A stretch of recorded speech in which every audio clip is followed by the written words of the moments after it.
Bryophytes के बारे में डिस्कशन करेंगे। देखिए ब्रायोफाइट्स में मॉसेस एंड लिवरवर्ट्स आते हैं। ब्रायोफाइट्स जो ग्रुप है उसमें मॉसेस एंड लिवरवर्ट्स आते हैं। मॉसेस एंड लिवरवर्ट्स आते हैं, ठीक। और ये जो ब्रायोफाइट्स है इनकी हैबिटेट क्या है, ये कहाँ पाए जाते हैं? तो जो ब्रायोफाइट्स हैं ये मॉइस्ट या humid, shady and damp places पर पाए जाते हैं।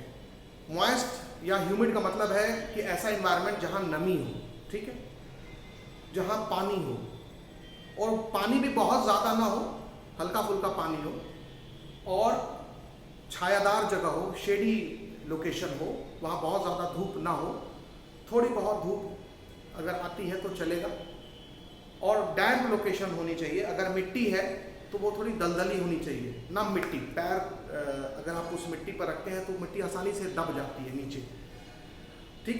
तो ब्रायोफाइट की जो हैबिटेट होती है ये कहाँ पाए जाते हैं? तो दे आर फाउंड या कॉमनली ग्रो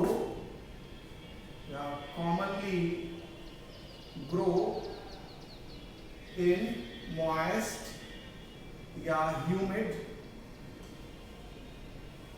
शेडी, ठीक है, एंड डैम्प localities,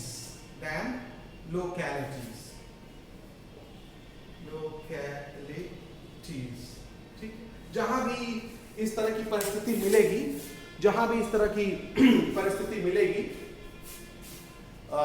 वहां पर ब्रायोफाइट ग्रो करेंगे। और ये परिस्थिति कहां मिलती है? ज्यादातर हिल्स पर मिलती है, ठीक है। तो आप ये ध्यान रखेंगे। तो मॉइस्ट या ह्यूमिड लोकेशन होना चाहिए, शेडी या शेडेड लोकेशन होना चाहिए जहां पर छाया हो, ठीक है, और डैम्प लोकेशन होना चाहिए।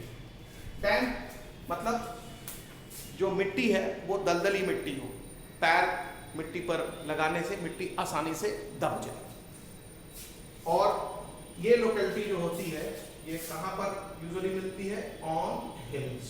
तो अब आपको समझ में आ गया कि ब्रायोफाइट जो है वो हिल्स पर ज्यादा मिलेंगे, जहां पर मॉइस्ट और ह्यूमिड कंडीशन होती है, शेडी कंडीशन होती है, और डैम्प कंडीशन भी वहां होती है, ठीक है।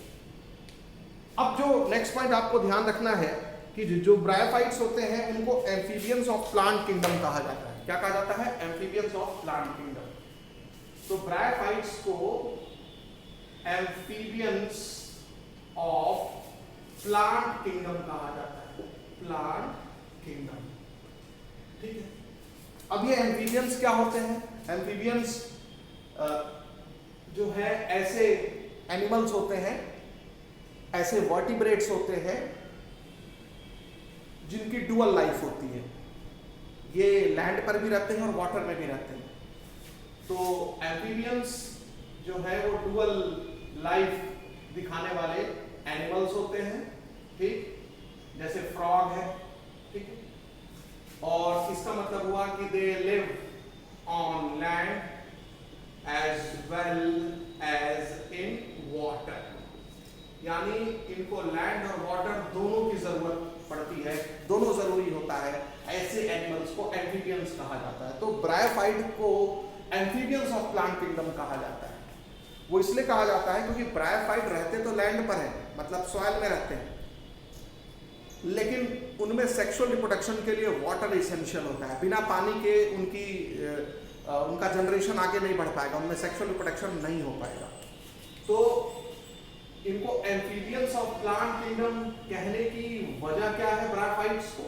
ठीक, ब्रायोफाइट को हम एम्फीबियंस ऑफ प्लांट किंगडम कहते हैं। उसका वजह क्या है? उसका वजह ये है कि दे लिव ऑन लैंड या सॉइल, जो भी आप कहिए, ठीक है, but require water for sexual reproduction. ठीक है। तो सेक्सुअल रिप्रोडक्शन के लिए पानी की जरूरत पड़ती है, तो इनके लिए भी लैंड और वाटर निहायत ही जरूरी है, बहुत ही बेहद जरूरी है। तो इसलिए इनको भी एम्फीबियन ऑफ प्लांट किंगडम कहा जाता है, ठीक है। अब यहां ध्यान रखेंगे कि पानी इतना चाहिए बस इनको, जिससे कि इनमें जो मेल गैमीट है, जिसको एंथ्रोजॉइड कहते हैं, वो पानी में तैर करके एग तक पहुंच जाए। बस पानी की जरूरत उसी लिए है, और बाकी पानी का कोई बहुत इंपॉर्टेंट रोल इनमें नहीं है। पानी का उसी तरह से रोल है जैसे हर प्लांट को पानी चाहिए, तो इस तरह से उतना पानी तो इनको भी जमीन से मिल जाता है। सॉइल में अपनी जड़ जैसे स्ट्रक्चर को नीचे घुसा करके वो अपने फोटोसिंथेसिस के लिए पानी तो ले ही सकते हैं, बट उतना पानी भी इनको जरूर चाहिए जिससे कि इनका मेल गैमीट तैर करके उस पानी में फीमेल गैमीट तक पहुंच जाए। तो ऐसा भी नहीं कि इनको एकदम नदी में डूबे रहना है, तालाब में नीचे डूबे रहना है, नहीं, क्योंकि अगर तालाब और नदी में नीचे अंदर पानी में डूबे रहेंगे तो इनको ऑक्सीजन नहीं मिल पाएगी और वो मर जाएंगे। इसलिए तो लैंड पर पाए जाते हैं, और उस लैंड के लैंड पर पाए जाते हैं जहां पानी थोड़ा बहुत हो, जिससे कि इनमें सेक्सुअल रिप्रोडक्शन फैसिलिटेट हो सके। तो उम्मीद है कि ये चीज समझ में आ गया होगा। तो ब्रायोफाइट जो होते हैं उनको एम्फीबियंस ऑफ प्लांट किंगडम कहा जाता है, ठीक है। और ये मॉइस्ट या ह्यूमिड कंडीशन में पाए जाते हैं, शेडेड कंडीशन में पाए जाते हैं, डैम्प सॉइल में पाए जाते हैं, ये ध्यान रखिएगा, ठीक है। अब इसमें जो नेक्स्ट पॉइंट याद रखना है, ब्रायोफाइट जो है वो प्लांट सक्सेशन में इंपॉर्टेंट रोल प्ले करते हैं, खासकर जो बेयर रॉक वाला इलाका होता है या जहां ऐसी मिट्टी जहां पर कोई वनस्पति पहले नहीं उगी हुई है, तो bryophyte play important role in plant succession. तो they play important role in plant succession, ठीक है, ये आपको ध्यान रखना है। They play important role in plant succession, ठीक है, on bare rocks or soil, bare rock या soil। क्या मतलब है इसका, इसको समझते हैं। तो ब्रायोफाइट बहुत ही इंपॉर्टेंट रोल प्ले करते हैं प्लांट सक्सेशन में ऑन बेयर रॉक और बेयर सॉइल। बेयर रॉक मतलब ऐसी चट्टान जहां कोई वनस्पति उगी ही नहीं है, चट्टान पर कैसे कोई प्लांट उगेगा, या ऐसी सॉइल, ऐसी मिट्टी या जमीन का ऐसा टुकड़ा जो बंजर है जहां पहले कोई वनस्पति नहीं उगी हुई है। तो बेयर रॉक या बेयर सॉइल ऐसी जगह होती हैं जहां पहले से कोई प्लांट ग्रुप आपको मिलेगा ही नहीं, कभी वहां प्लांट उगे ही नहीं थे। तो जो सबसे पहले प्लांट ग्रुप वहां उगेंगे वो होंगे ब्रायोफाइट्स, और ब्रायोफाइट वहां उग करके वहां की जमीन को इस तरह से चेंज करते हैं जिससे कि कुछ फर्टाइल सॉइल बन जाए, उपजाऊ मिट्टी बन जाए। चट्टान को भी हल्के हल्के तोड़ करके कुछ एसिड्स निकलते हैं इनके बॉडी से, जो चट्टानों से मिट्टियों का निर्माण करते हैं, छोटे छोटे पीसेस में तोड़ते हैं। इसमें भी हजारों लाखों साल लग जाते हैं। तो चट्टान बेयर रॉक है या बेयर सॉइल है, उसको उस लायक बना देते हैं कि वहां पर ब्रायोफाइट के बाद कुछ समय बाद वहां दूसरे प्लांट ग्रुप आकर के वहां अपने आप को ग्रो करा ले जाते हैं, स्टैब्लिश कर जाते हैं। फिर कुछ समय तक वो प्लांट ग्रुप वहां रहेगा जो नया वाला प्लांट ग्रुप है ब्रायोफाइट के बाद। अब वो प्लांट ग्रुप भी इन्वायरमेंट को कुछ थोड़ा बहुत चेंज करेगा, उसके बाद वहां पर एक और दूसरे तरह का प्लांट ग्रुप आ जाएगा मतलब चल के थोड़ी ना आ जाएगा। किसी इलाके से स्पोर आके गिरा, किसी इलाके से सीड आके गिरी, और वो सीड उस इलाके में जर्मिनेट कर गई, तो बोला जाएगा यहाँ नया प्लांट ग्रुप आ गया। इसके बाद एक प्लांट ग्रुप आता है और जो पहले से मौजूद प्लांट ग्रुप है उसको रिप्लेस करता जाता है। तो समय के साथ प्लांट ग्रुप्स बदलते रहते हैं किसी जगह पर, और बहुत लंबे समय के बाद वहां आप घना जंगल देख लेते हैं। तो जहां पर आज आपको बेयर रॉक दिख रही है, वहां पर हजारों लाखों साल बाद आपको घना जंगल दिखेगा, या आपको आज जहां घना जंगल दिख रहा है वहां पर आज से हजारों लाखों साल पहले बेयर रॉक थी या बेयर सॉइल थी। तो इसी को प्लांट सक्सेशन कहते हैं, यानी एक प्लांट ग्रुप को रिप्लेस करके जब दूसरा प्लांट ग्रुप आता है, दूसरे प्लांट ग्रुप को रिप्लेस करके जब तीसरा प्लांट ग्रुप आता है, तो ये जो क्रम चलता है प्लांट ग्रुप के आने और जाने का, इसी को प्लांट सक्सेशन कहते हैं। सक्सेसिवली नए नए प्लांट ग्रुप्स आ रहे हैं, लेकिन इसकी शुरुआत किसने कराई? उस बेयर रॉक को इस लायक किसने बनाया कि हाँ कोई प्लांट ग्रुप आए और वहां पर वो अपने आप को स्टैब्लिश करे? ब्रायोफाइट्स। तो वही चीज एनसीईआरटी बुक लिखती है कि they play important role in plant succession on bare rock और सॉइल। अब देखिए, जो ब्रायोफाइट्स होते हैं उनकी प्लांट बॉडी कैसा होती है? उनके प्लांट बॉडी को भी थैलस कहा जाता है। जैसा कि हमने आपको बताया कि एल्गी की जो प्लांट बॉडी होती है उसमें ट्रू लीफ, ट्रू स्टेम और ट्रू रूट नहीं होता है, यानी leaf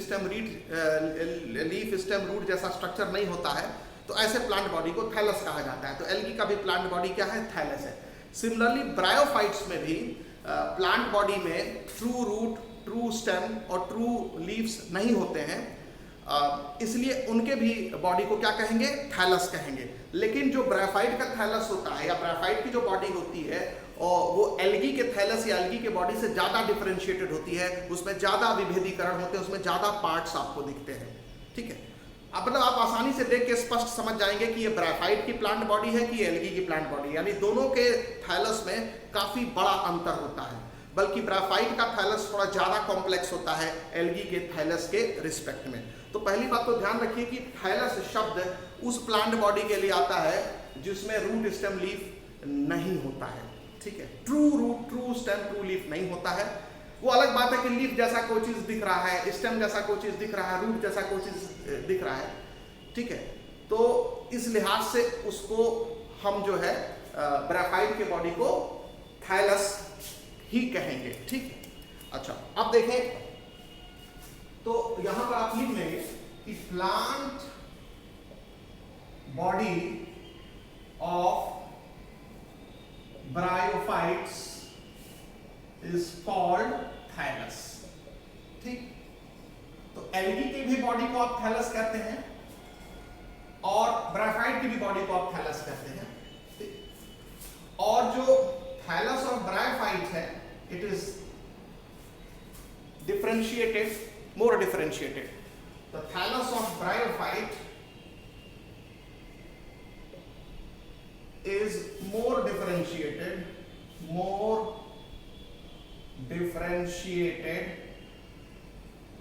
than that of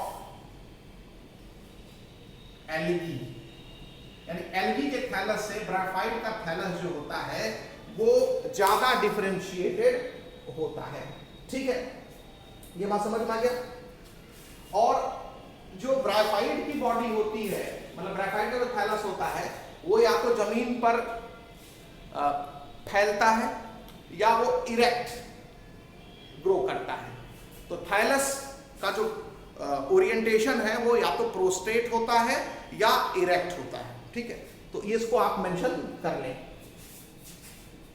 thallus is prostrate और इरेक्ट। मतलब यह है कि जो ब्रायोफाइट का थैलस होगा वो प्रोस्ट्रेट होगा, यानी जमीन अगर है तो जमीन पर ये ऐसे फैलेगा थैलस। ठीक है, ये जमीन पर ये थैलस फैलेगा, या तो वो इरेक्ट होगा। ठीक है, ये इरेक्ट होगा इस तरह से, ये जमीन है और ये वर्टिकली ग्रो करेगा, तो इसको कहेंगे इरेक्ट। तो या तो वो जमीन पर स्प्रेड करेगा या वो जमीन से वर्टिकली ऊपर की तरफ ग्रो करेगा। तो जमीन से जब वर्टिकली ऊपर की तरफ ग्रो करेगा तो इसको कहेंगे इरेक्ट, और जब जमीन पर फैलेगा उसकी बॉडी तो उसको कहेंगे प्रोस्ट्रेट।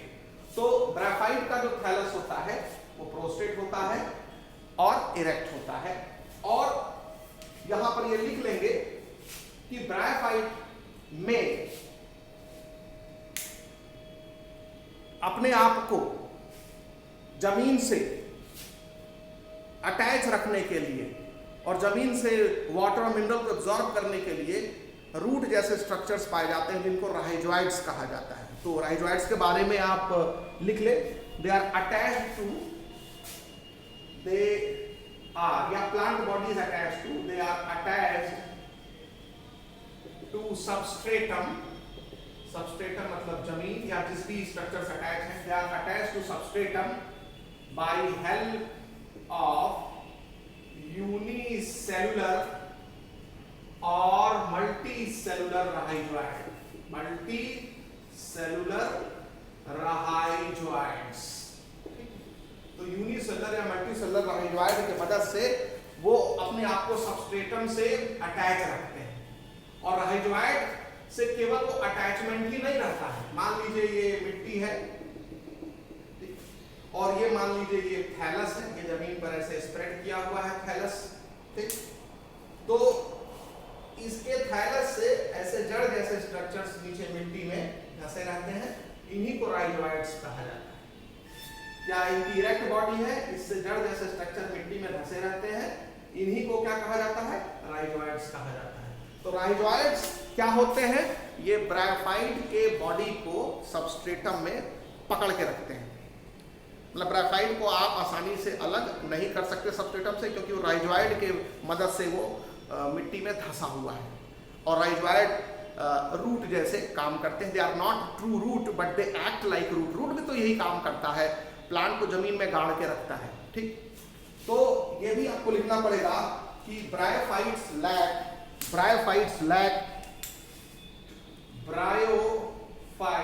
क्योंकि उनकी बॉडी थैलस है, तो bryophytes lack true stem, true root and true leaves. तो ब्रायोफाइट में ट्रू स्टेम नहीं होता, ट्रू रूट नहीं होता, ट्रू लीफ नहीं होता, ठीक है, ट्रू लीव्स नहीं होते। तो bryophytes lack true stem, true root, true leaves. तो इनमें कुछ ब्रायोफाइट्स में ट्रू स्टेम कुछ ब्रायोफाइट्स में stem like structure, leaf like structure, root like structure दिख रहा है, तो उसको आप ट्रू नहीं बोलेंगे, ठीक है। दे हैव, अब जब दे हैव कहते हैं तो सबके लिए नहीं कहा जा रहा, सम के लिए कहा जा रहा है, कुछ, तो ध्यान रखेंगे।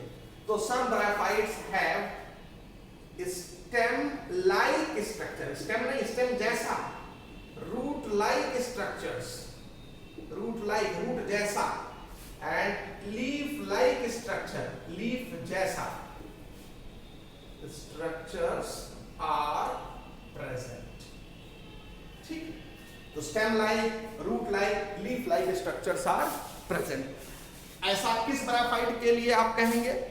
ऐसा कहेंगे मॉसेस के लिए। तो जब हम यहाँ सम लिखते हैं, या एनसीईआरटी तो सम नहीं लिखती है, वो जनरल स्टेटमेंट लिखती है, तो सम का मतलब हो गया मॉसेस के लिए हम बात कर रहे हैं। सम मतलब कौन से ब्रायोफाइट? जो मॉसेस होते हैं। हमने बोला ना कि दो तरह के ब्रायोफाइट्स होते हैं, लिवरवर्ट्स एंड मॉसेस। तो लिवरवर्ट्स में तो स्टेम जैसा, लीफ जैसा कोई स्ट्रक्चर नहीं होता है, लेकिन लिवरवर्ट्स में रूट जैसा स्ट्रक्चर होता है, जिसको हम क्या कहते हैं? राइजोइड्स। लेकिन मॉसेस में क्या होगा? स्टेम जैसा स्ट्रक्चर होगा, लीफ जैसा स्ट्रक्चर होगा, और रूट जैसा स्ट्रक्चर भी होगा। लेकिन ये ना तो ट्रू स्टेम है, ना ट्रू लीफ है, ना ट्रू रूट है। तो इसलिए इनके बॉडी को हम थैलॉइड ही कहेंगे। तो चाहे मॉसेस हो या लिवरवर्ट हो, उनकी बॉडी को हम क्या कहेंगे? थैलॉइड। यानी ब्रायोफाइट की बॉडी जो होती है वो थैलॉइड होती है। अब देखें, किसी भी ब्रायोफाइट के लाइफ साइकिल में दो तरह के स्टेजेस आते हैं, गैमेटोफाइट और स्पोरोफाइट, ठीक है। तो ब्रायोफाइट के लाइफ साइकिल में जो स्टेजेस आते हैं वो कौन कौन से स्टेजेस आते हैं? गैमेटोफाइट स्टेज आता है, और दूसरा होता है स्पोरोफाइट स्टेज, स्पोरोफाइट स्टेज, ठीक है। गैमेटोफाइट स्टेज जो होता है वो हैप्लॉइड स्टेज होता है। ये क्या होता है? हैप्लॉइड स्टेज होता है। मतलब इसके प्रत्येक सेल में जो न्यूक्लियस होगा उसमें क्रोमोसोम की एक ही कॉपी होगी, एन, हैप्लॉइड को एन बोलते हैं। और जो स्पोरोफाइट स्टेज होता है वो डिप्लॉयड स्टेज होता है। यानी स्पोरोफाइटिक स्टेज में जितनी भी सेल होगी सबके न्यूक्लियस में क्रोमोसोम की 2 कॉपी होगी, हर क्रोमोसोम की 2 कॉपी होगी, यानी कि इसमें क्रोमोसोम पेयर में दिखेंगे, इसमें क्रोमोसोम पेयर में नहीं दिखेंगे, ठीक है। तो डिप्लॉयड को हम 2n से रिप्रेजेंट करते हैं और हैप्लॉयड को n से रिप्रेजेंट करते हैं। तो गैमेटोफिटिक स्टेज हैप्लॉयड होता है और स्पोरोफाइटिक स्टेज क्या होता है, डिप्लॉयड होता है। और जो ब्रायोफाइट का मेन प्लांट बॉडी है, जो आपको दिखता है मेन प्लांट बॉडी, जो जमीन पर प्रोस्टेट बॉडी दिख रही है या जमीन से इरेक्ट बॉडी दिख रही है, जो थैलस उसका है, वो गैमेटोफाइट होता है। तो मेन प्लांट बॉडी जो ब्रायोफाइट की होती है वो गैमेटोफाइट होती है। तो जो मेन प्लांट बॉडी जो ब्रायोफाइट की होती है वो गैमेटोफाइट होती है, ठीक है। तो ब्रायोफाइट का मेन प्लांट बॉडी क्या होगा, गैमेटोफाइट होगा। उसकी थैलस की कोई भी सेल निकाल के देखें तो उसमें क्रोमोसोम की सिंगल कॉपी होगी, हर क्रोमोसोम की सिंगल कॉपी होगी, ठीक है। अब गैमेटोफाइट नाम क्यों पड़ा है, क्योंकि ये गैमीट बनाता है। तो गैमेटोफाइट जो होता है वो गैमीट बनाता है। तो मेन प्लांट बॉडी जो है वो गैमेटोफाइट है। तो गैमेटोफाइट जो है वो गैमीट बनाता है। कैसे, क्योंकि गैमेटोफाइट पर सेक्स ऑर्गन्स होते हैं, ठीक है। गैमेटोफाइट कंटेन्स सेक्स ऑर्गन्स, और सेक्स ऑर्गन में 2 तरह के सेक्स ऑर्गन्स होते हैं, मेल सेक्स ऑर्गन और फीमेल सेक्स ऑर्गन, ठीक। जो मेल सेक्स ऑर्गन होता है उसको एंथ्रीडियम कहते हैं। याद रखिएगा इसमें सेक्स ऑर्गन मल्टी सेलुलर होते हैं। क्या होते हैं, मल्टी सेलुलर होते हैं।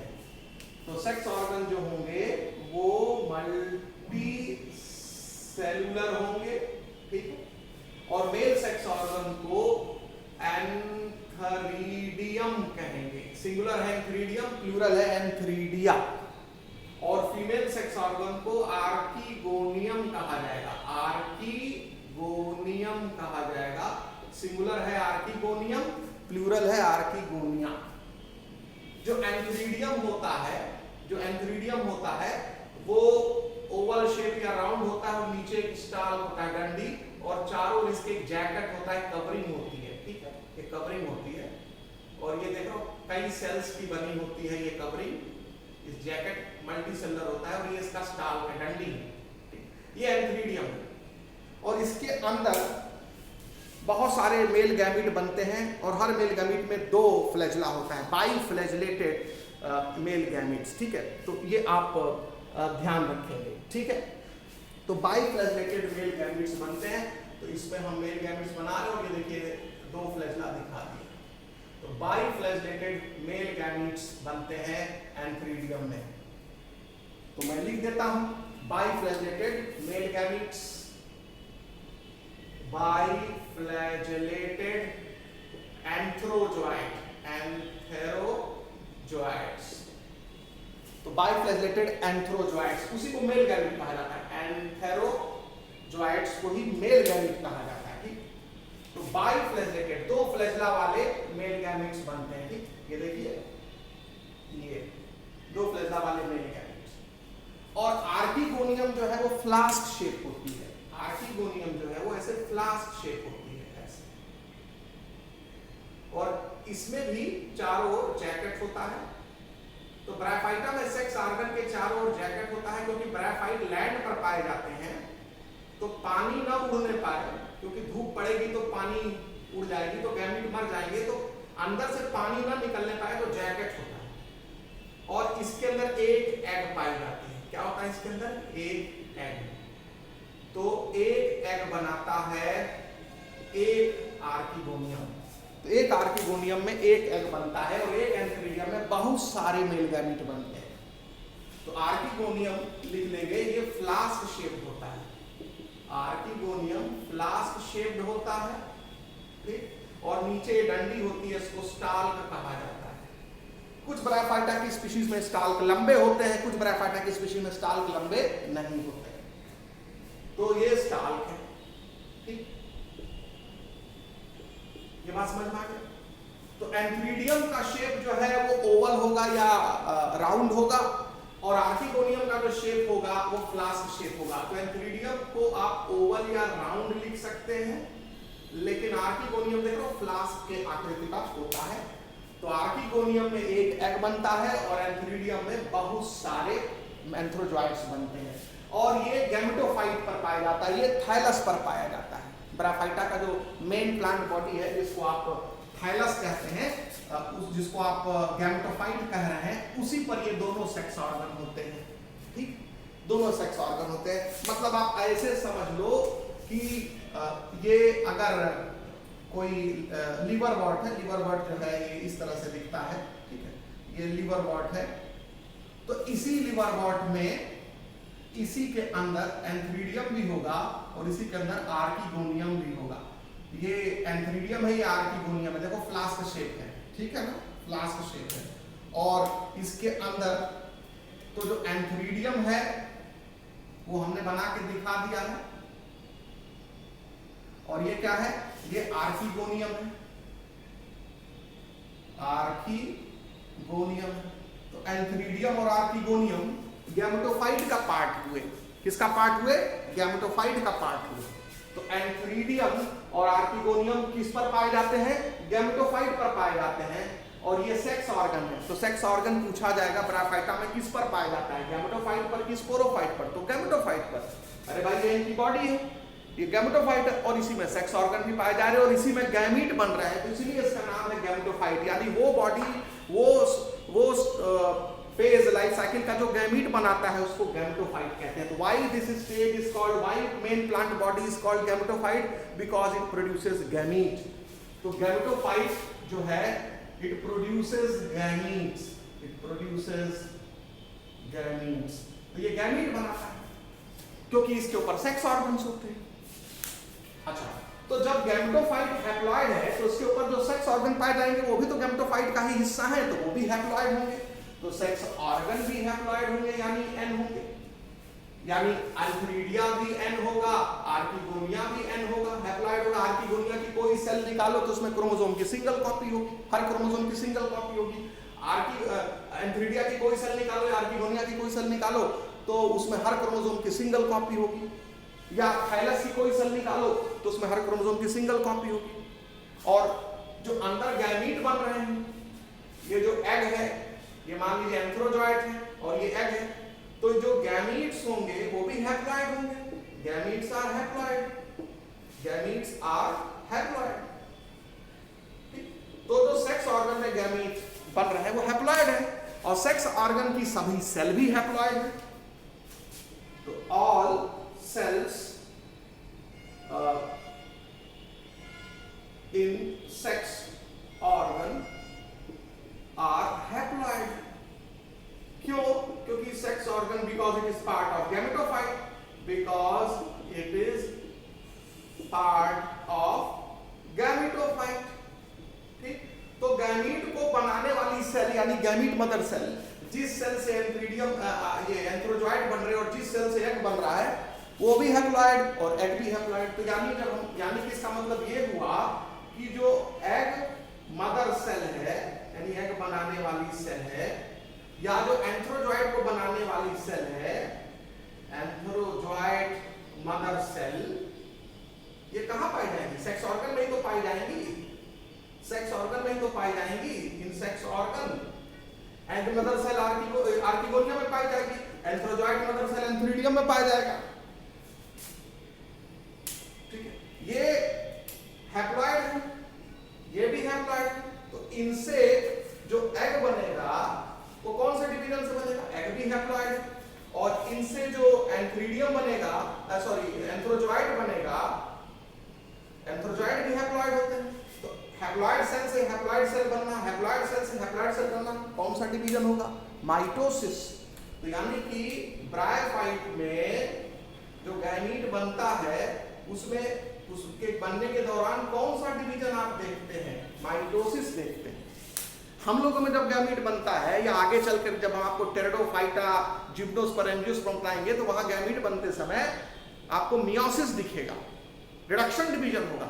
ब्रायोफाइटा में गैमीट बनते समय रिडक्शन डिवीजन नहीं होता, मियोसिस नहीं होता। मियोसिस में डिप्लॉयड सेल से हैप्लॉयड सेल बनती है, ठीक, और माइटोसिस में डिप्लॉयड सेल से डिप्लॉयड सेल बनेगी या हैप्लॉयड सेल से हैप्लॉयड सेल बनेगी। तो भैया एंथ्रीडियम आर्किगोनियम के अंदर कोई भी सेल डिप्लॉयड है ही नहीं है, तो एग जो बन रहा होगा जिस सेल से वो भी तो हैप्लॉयड ही होगी, एग भी हैप्लॉयड, उसको बनाने वाली भी सेल भी हैप्लॉयड। एंथ्रोजॉइड जिस सेल से बन रहे होंगे वो भी हैप्लॉयड, एंथ्रोजॉइड भी हैप्लॉयड।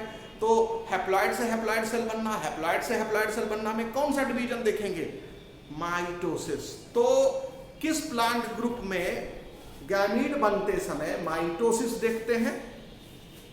तो आप ब्रायोफाइट में। ये बात समझ में आए? तो गैमेटोफाइटिक प्लांट बॉडी होती है ब्रायोफाइट की। इनमें जो सेक्स ऑर्गन्स होते हैं उनमें मियोसिस होता है। अब आपको समझ में आ गया? सॉरी, माइटोसिस होता है, और माइटोसिस होने से इनमें गैमीट्स बनते हैं, गैमीट्स बनते हैं। और गैमीट्स बनेंगे, इसमें दोनों तरह के गैमीट बनेंगे, मेल गैमीट भी बनेगा और फीमेल गैमीट भी बनेगा, उधर दिखा चुके हैं। उसके बाद ये जो एंथ्रोजॉइट है, ये एंथ्रीडियम फटेगा, ये एंथ्रोजॉइट निकलेंगे और पानी में तैरते हुए ये आर्किगोनिया के अंदर घुस जाएंगे करीब आकर के, और अंदर जाकर के एग को फर्टिलाइज कर देंगे। समझ में आया? तो वाटर की जरूरत कहां पड़ी? एंथ्रीडियम में से जो एंथ्रोजॉइट निकले हैं, मेल गैमीट निकले हैं, वो पानी में तैर करके ही ना आर्किगोनिया के अंदर पहुंचेंगे। तो इसीलिए कहा जाता है कि ब्रायोफाइटा में water is required for sexual reproduction. अगर ये पानी ना रहे तो एंथ्रोजॉइट पहुंच ही नहीं पाएंगे आर्किगोनिया तक। यानी इसमें से एंथ्रोजॉइट निकल करके ये आर्किगोनिया के अंदर घुसेंगे तो ये बीच में पानी चाहिए, थैलस के ऊपर हल्का सा पानी चाहिए, तो पानी में तैरते हुए ये पहुंच जाएंगे आर्किगोनिया के अंदर। और कोई जरूरी नहीं है कि ये जो मेल गैमीट है जो है वो आर्किगोनिया उसी थैलस पर हो और उसी बगल में ही जाना है। हो सकता है दो अलग अलग थैलस हो, एक थैलस पर केवल एंथ्रीडिया हो और दूसरे थैलस पर केवल आर्किगोनिया हो, मतलब डायोसियस ब्रायोफाइट अगर है। ऐसे भी ब्रायोफाइट होते हैं जिसमें एक थैलस पर केवल मतलब मेल थैलस होता है, दूसरा क्या होता है? फीमेल थैलस होता है, दूर दूर होते हैं। तो मेल थैलस से एंथ्रोजॉइट निकलेगा पानी में तैरते हुए, फीमेल थैलस के आर्किगोनिया में जा करके अंदर घुस करके एग है, एग तो चल नहीं सकता, तो वहां जाके फर्टिलाइजेशन करेगा। ये ऊगैमी है। क्या है बेटा? ये ऊगैमी। ऊगैमी में क्या होता है? फीमेल गैमीट बड़ी होती है, मेल गैमीट छोटा होता है, फीमेल गैमीट नॉन मोटाइल होती है, मेल गैमीट सीलिया की मदद से मूव करता है। तो ब्रायोफाइटा में कौन सा सेक्सुअल रिप्रोडक्शन देखते हो? Oogamous type of sexual reproduction देखते हो। ठीक, तो ब्रायोफाइट में लिख लेना है oogamous type of sexual reproduction. तो ये बात मतलब लाइफ साइकिल हम लोग डिस्कस कर रहे हैं ब्रायोफाइट। तो गैमीट बन गया। अब जब गैमीट बन गया तो गैमीट बनने के बाद ये मेल गैमीट और फीमेल गैमीट का फ्यूजन होगा, जिसको फर्टिलाइजेशन कहेंगे, और उससे फिर जाइगोट बनेगा। क्या बनेगा? जाइगोट बनेगा। ठीक, फर्टिलाइजेशन हुआ। अच्छा बेटा देखो, फर्टिलाइजेशन जो है वो कहां हुआ? पानी में हुआ या आर्किगोनिया के अंदर हुआ? तो देखो मेल गैमीट निकल करके किसमें घुस गया? आर्किगोनिया के अंदर घुसा है। एग आर्किगोनिया के अंदर है, तो एग आर्किगोनिया के अंदर है, तो फर्टिलाइजेशन भी आर्किगोनिया के अंदर होगा, यानी इंटरनल फर्टिलाइजेशन होगा। तो फर्टिलाइजेशन जो हुआ वो इंटरनल फर्टिलाइजेशन होगा। इंटरनल फर्टिलाइजेशन कैसा होगा? इंटरनल। और जाइगोट कहां बनेगा? आर्किगोनिया के बाहर की आर्किगोनिया के अंदर? आर्किगोनिया के अंदर बनेगा।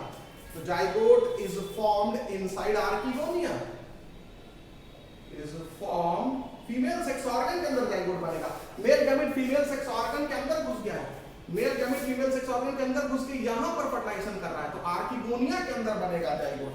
Is formed in archegonium. ठीक, और उसी आर्किगोनियम के अंदर ये जो जाइगोट है ये फिर आप कह सकते हैं डिवाइड करके क्या बनाता है? स्पोरोफाइट बनाता है। अच्छा, जाइगोट में मियोसिस तुरंत नहीं दिखता है। जनरली एल्गी में मियोसिस जाइगोट बनने के बाद, क्योंकि एल्गी ज्यादातर हैप्लॉइड होते हैं और जाइगोट क्या होता है? डिप्लॉइड। देखो बेटा डिप्लॉइड क्यों? क्योंकि मेल गैमीट n है, फीमेल गैमीट भी n है, तो जब दो n फ्यूज करेंगे तो जाइगोट क्या हो जाएगा? 2n। तो जाइगोट B2N और स्पोरोफाइट भी क्या है 2N। तो एक तरह से जाइगोट को ही पहली सेल मानते हैं स्पोरोफाइट की, ठीक है। फुली डेवलप्ड स्पोरोफाइट यहां पर है, तो लेकिन ये फुली डेवलप्ड स्पोरोफाइट किससे बना है? पहली स्पोरोफाइट बनाने वाली सेल से। Zygote is the first cell of sporophyte, इसी से फुली डेवलप्ड स्पोरोफाइट बनेगा। तो जाइगोट से फिर स्पोरोफाइट बनता है। हालांकि जाइगोट को भी हम first cell of sporophytic stage मानते हैं। तो zygote is the first cell of sporophyte, first cell of, क्योंकि अब इसी से स्पोरोफाइट बनने वाला है। ये भी 2N है, ये बार बार माइटोसिस होगी तो स्पोरोफाइट बनेगा। तो first cell of sporophytic generation, sporophytic stage. तो zygote is first cell of sporophytic stage, first cell of sporophytic stage. ये बात समझ में है? तो जाइगोट स्पोरोफाइटिक स्टेज की फर्स्ट सेल है। और फिर जाइगोट में तुरंत मियोसिस नहीं होता। एल्गी में जब जाइगोट बनता है तो तुरंत मियोसिस हो जाता है, तो तुरंत उसके अंदर स्पोर्स बन जाते हैं। एल्गी में जाइगोट में तुरंत मियोसिस होकर के तुरंत उसमें स्पोर बन जाते हैं। और वो स्पोर मालूम है 2N में जब मियोसिस होगा तो जो सेल बनेगी वो हैप्लॉइड होगी, N होगी। तो एल्गी में जाइगोट जब बनता है तो उसमें इमीडिएटली मियोसिस हो जाती है और उसमें कई स्पोर्स बन जाते हैं। 4 स्पोर्स यूजुअली बनते हैं। एक सेल में जब मियोसिस होगी तो कितने सेल बनेंगे? 4। तो जाइगोट में जब मियोसिस होगा, एल्गी की बात कर रहा हूं, तो 4 स्पोर बनेंगे अंदर और वो चारों स्पोर बाहर निकल के बिखर जाएंगे और उनसे एल्गल फिलामेंट हर स्पोर से निकल जाएगा। तो जाइगोट में मियोसिस देख रहे हैं किसमें? एल्गी के केस में। लेकिन ब्रायोफाइट में जाइगोट में इमीडिएट मियोसिस नहीं होता, यही एनसीईआरटी बुक लिख रही है। तो immediate meiosis is not seen. तो जाइगोट में यहां लिख देंगे immediate meiosis is not seen. तो जाइगोट में मियोसिस आप तुरंत नहीं देखते हैं। जाइगोट पहले माइटोसिस दिखाएगा, माइटोसिस दिखाएगा और माइटोसिस दिखा करके वो फुली डेवलप्ड स्पोरोफाइट बनाएगा, ठीक है। फुली डेवलप्ड वो स्पोरोफाइट बनाएगा, ये ध्यान रखेंगे। मल्टीसेलुलर बॉडी होगी, ठीक है। तो स्पोरोफाइट जो होगा वो, भाई ये भी मल्टीसेलुलर है, ये भी मल्टीसेलुलर है। तो गैमेटोफाइट भी मेनी सेल का, ये भी तो बहुत सारी सेल बनी हुई है, बहुत सारे सेल है ना इसके अंदर। तो गैमेटोफाइट भी मल्टीसेलुलर है, ठीक है। और स्पोरोफाइट भी मल्टीसेलुलर है, ये भी मल्टीसेलुलर है। तो वही एनसीईआरटी बुक लिखती है कि जाइगोट माइटोसिस करके स्पोरोफाइट बनाता है। और ये स्पोरोफाइट जो है ये फ्री लिविंग नहीं है, ये गैमेटोफाइट पर डिपेंडेंट है। मतलब ऐसे समझो ये आर्किगोनिया किसका पार्ट है? गैमेटोफाइट का पार्ट है। और इसी आर्किगोनिया में जाइगोट है और यही जाइगोट इसी के अंदर से स्पोरोफाइट बनाएगा। तो देख लो, तो मान लेते हैं ऐसे ही एक सिंपल डायग्राम बनाते रहे, ये स्पोरोफाइट बन गया ऐसे कुछ। और ये स्पोरोफाइट जो बना है ये आर्किगोनिया के अंदर से निकला है, क्योंकि आर्किगोनिया के अंदर ही क्या था? आर्किगोनिया के अंदर ही ना जाइगोट था। और ये आर्किगोनिया किसका पार्ट था? गैमेटोफाइट का पार्ट था। अब तुमको समझ में आ गया बेटा? ये जो लाल रंग का स्ट्रक्चर दिख रहा है ये स्पोरोफाइट है कि गैमेटोफाइट है? ये गैमेटोफाइट है। और गैमेटोफाइट पर ही सेक्स ऑर्गन होते हैं। और आर्किगोनिया के अंदर ही मेल गैमीट आकर के जाइगोट बनाया और जाइगोट ही ग्रो करके जाइगोट ही बनाया क्या? Fully developed sporophyte. तो ये देखो स्पोरोफाइट है और ये चीज क्या है? गैमेटोफाइट है। तो ये हो गया गैमेटोफाइट, ठीक। और जो ये स्ट्रक्चर दिख रहा है इसको कहेंगे स्पोरोफाइट, फुली डेवलप्ड स्पोरोफाइट। और स्पोरोफाइट बनाने वाली पहली सेल कौन है? जाइगोट, जो आर्किगोनिया के अंदर बनी है। तो ये बताओ स्पोरोफाइट किसमें से निकलता है? आर्किगोनिया में से निकलता है। आर्किगोनिया को फाड़ करके ऊपर का कुछ हिस्सा, भाई जब ग्रो करके बड़ा करेगा आर्किगोनिया तो छोटी है, तो आर्किगोनिया फटेगी ना तो निकल जाएगा बाहर और इसी से जुड़ा रहेगा। तो स्पोरोफाइट किसके ऊपर निर्भर है? क्योंकि अच्छा, और ये तुम खुद देख रहे हो ये राइजोइड से गैमेटोफाइट जो है वो जुड़ा है मिट्टी में। तो वाटर मिनरल पहले गैमेटोफाइट में जाएगा और वहां से फिर ये वाटर मिनरल किसको देगा? स्पोरोफाइट को देगा। तो और स्पोरोफाइट जो है वो फ्री लिविंग नहीं होता है, वो गैमेटोफाइट पर डिपेंडेंट होता है। ये एनसीईआरटी बुक लिखती है, ये ध्यान रखना है, ठीक है। तो स्पोरोफाइट यहां लिखना पड़ेगा आपको, ये साफ साफ लिख लेंगे, स्पोरोफाइट, जो ब्रायोफाइट में स्पोरोफाइट होता है, is not free living but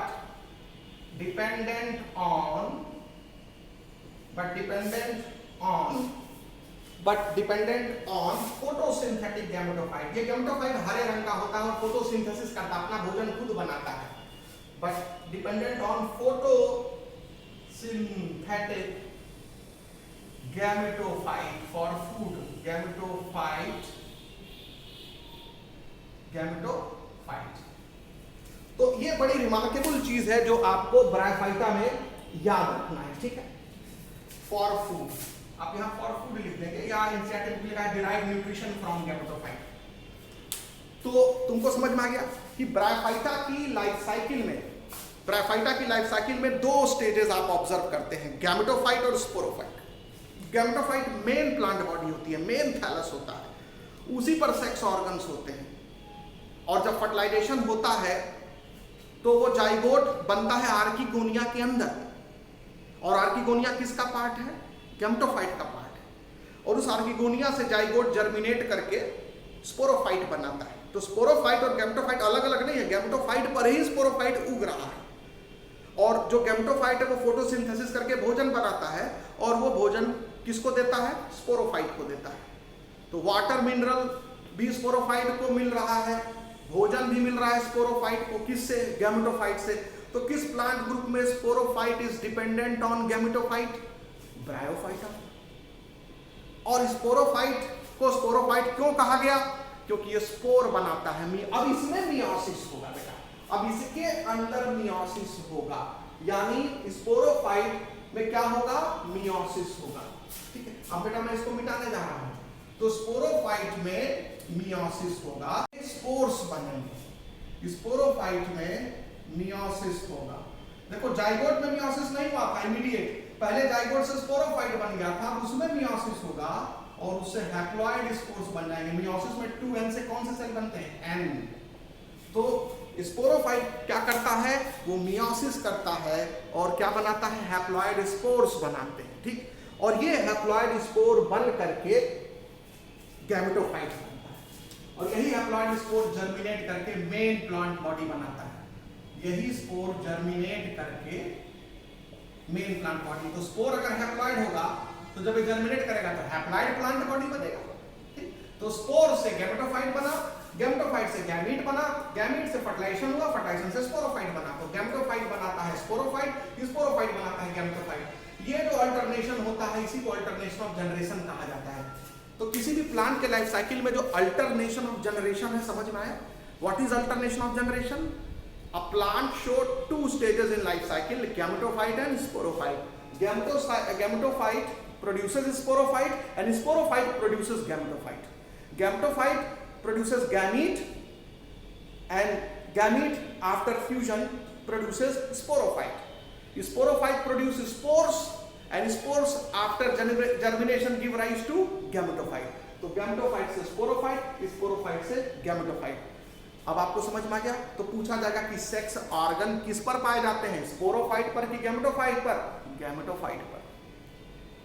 आई बात समझ में? और स्पोर्स कौन बनाता है? गैमेटोफाइट बनाता है कि स्पोरोफाइट बनाता है? स्पोरोफाइट बनाता है। स्पोर हैप्लॉइड होते हैं कि डिप्लॉइड? हैप्लॉइड होते हैं। गैमीट हैप्लॉइड होते हैं कि डिप्लॉइड? हैप्लॉइड होते हैं। स्पोरोफाइट क्या होता है? डिप्लॉइड। गैमेटोफाइट क्या होता है? हैप्लॉइड। अब ब्रायोफाइट का इकोनॉमिक इंपॉर्टेंस की बात करेंगे। ब्रायोफाइट का बहुत ही कम इकोनॉमिक इंपॉर्टेंस है, तो इस पॉइंट को आप लिख लेंगे, bryophyte in general are of little economic importance. तो bryophytes in general are of little economic importance.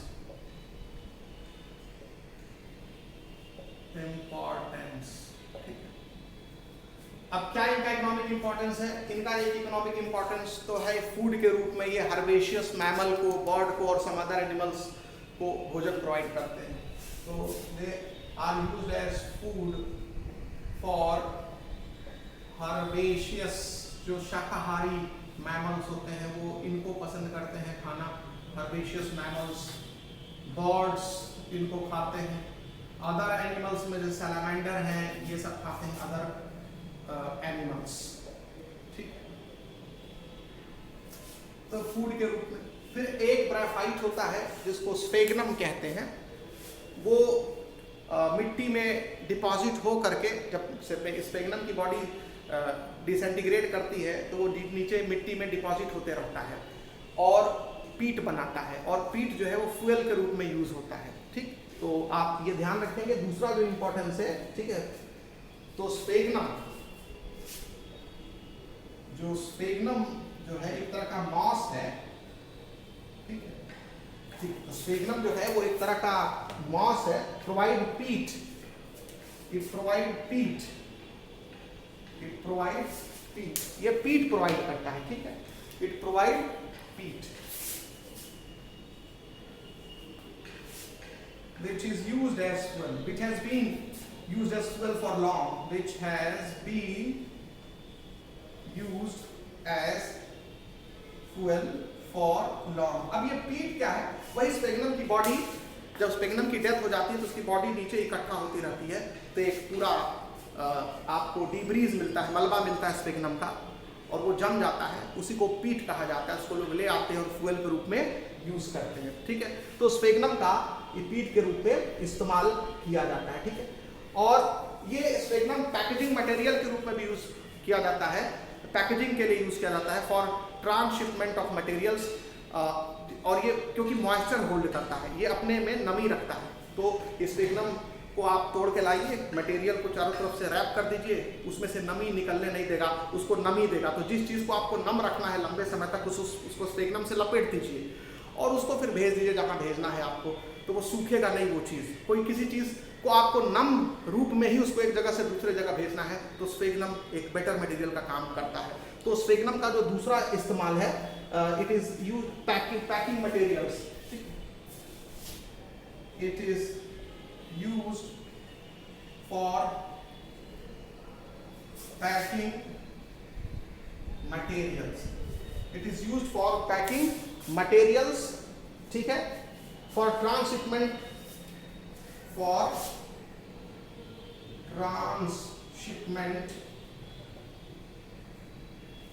of living material, कोई भी लिविंग मटेरियल को एक जगह से दूसरे जगह भेजना है जीवित रूप में, तो उसको नमी चाहिए ना, तो स्फेग्नम से मिलता रहेगा, ठीक। तो ये पॉइंट आपको लिखना पड़ेगा, ठीक है। Because of their capacity to hold water, because ये लिखना पड़ेगा, because of their capacity to hold water. तो स्फेग्नम जो होता है वो मॉइस्चर को कंटेन करता है, तो इसको हम पैकिंग मटेरियल को पैक करने के लिए यूज करते हैं, और खासकर जो लिविंग मटेरियल है उनको एक जगह से दूसरी जगह भेजना है, उसको ट्रांसशिपमेंट कहते हैं। तो वो मरेगा नहीं जल्दी, लिविंग मटेरियल नष्ट नहीं होगा, क्योंकि उसके चारों ओर मॉइस्चर मेंटेन रखेगा, कौन? स्फेग्नम, ठीक। अब उसके बाद जो नेक्स्ट पॉइंट आपको याद रखना है कि फर्स्ट कॉलोनाइजर्स ऑफ रॉक होते हैं मॉस along with lichens। तो mosses along with lichens are first colonizers of rock, are first colonizers of rock। बता चुके हैं प्लांट सक्सेशन में मॉसेस बहुत इंपॉर्टेंट रोल प्ले करते हैं। खाली मॉसेस नहीं, लाइकेन भी यही काम करते हैं। तो लाइकेन और मॉसेस दोनों बहुत जरूरी होते हैं प्लांट सक्सेशन के लिए, खासकर चट्टान पर, जहां पर आप कोई सोच नहीं सकते कि यहाँ कोई वनस्पति आगे चल करके यहाँ घना जंगल आपको दिखेगा, ठीक। तो ये आपको ध्यान रखना होगा, ठीक है। तो इसलिए मॉसेस का और लाइकेन का ग्रेट इकोलॉजिकल इंपॉर्टेंस है। तो इस वजह से they are of great ecological importance, they are of great ecological importance. तो इकोनॉमिक इंपॉर्टेंस बहुत ज्यादा नहीं है, लेकिन इकोलॉजिकल इंपॉर्टेंस ढेर सारा। अरे वनस्पति पर्यावरण में प्लांट ग्रुप्स एक के बाद आकर के घना जंगल बन जा रहा है, तो इकोलॉजिकल इंपॉर्टेंस तो बहुत ज्यादा है ना मॉस की वजह से, और खाली मॉस की वजह से नहीं, लाइकेन की वजह से भी। तो हम यहाँ पर सिर्फ मॉस की बात नहीं कर रहे हैं कि ग्रेट इकोलॉजिकल इंपॉर्टेंस है, लाइकेन का भी ग्रेट इकोलॉजिकल इंपॉर्टेंस है। लाइकेन तो पॉल्यूशन इंडिकेटर है, एयर पॉल्यूशन को इंडिकेट करते हैं लाइकेन, बता देते हैं कि पर्यावरण में प्रदूषण है, और ग्रो ही नहीं करेंगे तो आपको एनवायरनमेंट की एक तरह से इकोलॉजी बताने में हेल्प करते हैं। ये बात हो गई, ठीक है। अब इसके बाद फिर ये भी चीज याद रखेंगे कि ये चट्टानों पर जब उगते हैं तो चट्टानों को डिकम्पोज कर देते हैं और सरफेस को सूटेबल बना देते हैं, वहां पर सॉइल बना देते हैं जिससे कि दूसरे प्लांट ग्रुप ग्रो कर सकते हैं, तो हेल्प इन सॉइल फॉर्मेशन। तो bryophyte mainly mosses help in soil formation by decomposing rocks, by decomposition of rocks. तो colonizer, they are the first colonizer of rock, और यही क्या करते हैं, soil formation में हेल्प करते हैं। चट्टान से दूसरे प्लांट ग्रुप के उगने लायक चट्टान को मिट्टी में कन्वर्ट कर देते हैं, ठीक है। तो ये चीज आपको ध्यान रखना है। और ये सॉइल के ऊपर एक घना मैट बनाते हैं, एक चटाई जैसा बनाते हैं स्ट्रक्चर, एक जो सॉइल को एकदम से ढके रहते हैं, तो बारिश जब गिरती है तो मिट्टी को उखाड़ नहीं पाती क्योंकि उनके ऊपर मास है, तो एक तरह से सॉइल इरोजन से प्रिवेंट करते हैं। तो prevent soil erosion, prevent soil erosion, मृदा क्षरण जो होता है तो प्रिवेंट सॉइल इरोजन, ठीक है।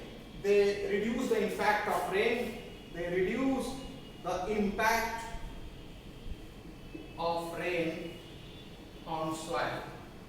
तो जो बारिश का इम्पैक्ट होता है सॉइल पर उसको रिड्यूस कर देते हैं, as they cover the soil like mat, as they cover the soil like mat, as they cover the soil like mat.